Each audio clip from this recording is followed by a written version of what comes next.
Hello, my spoiler alert friends. Welcome back to another midweek motivation. Top of the year, y'all. Let's go. Thank you guys for joining me, man. I just wanted to throw this one out there.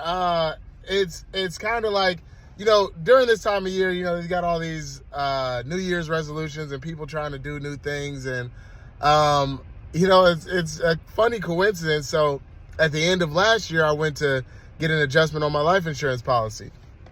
And because of the adjustment, they wanted to send somebody out to evaluate, get my blood, urine, all that good stuff, right?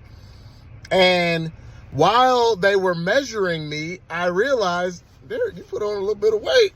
Like, I hadn't been paying attention to it. And then when I got my numbers back, I saw, wow, Derek, you have really let it go.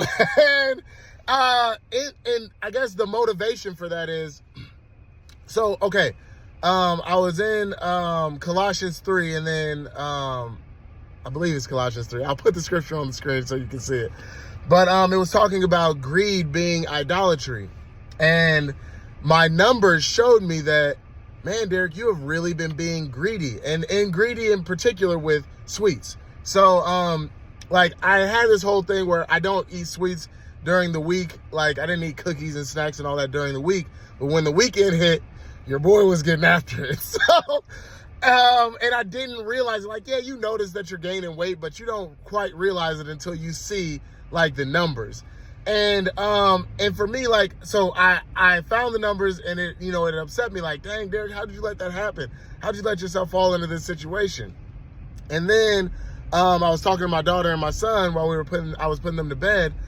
And I was praying, and then I mentioned that I was grateful for the test, and my daughter goes, were you happy about it? I was like, absolutely not. I was angry that the numbers were there. And she was like, well, why were you happy? I was like, well, because for me, that's God giving me the opportunity to make an adjustment before something goes wrong. So even in the midst of there's some bad news here, not bad, but news that could go over into bad. The gem there is, God is right here with you, reminding you, hey, I'm here. I'm giving you a warning. He could have just been like, and here's diabetes, and here's heart disease, or something like that, right? He can always just drop it on you. But I think that more often than not, he gives us the opportunity to see, hey, this is an area you need to improve. I'm giving you a warning before it goes bad. So that's my motivation. We got all these things coming up this year. Let's listen to that still small voice in our head and the little subtle clues that God might give us.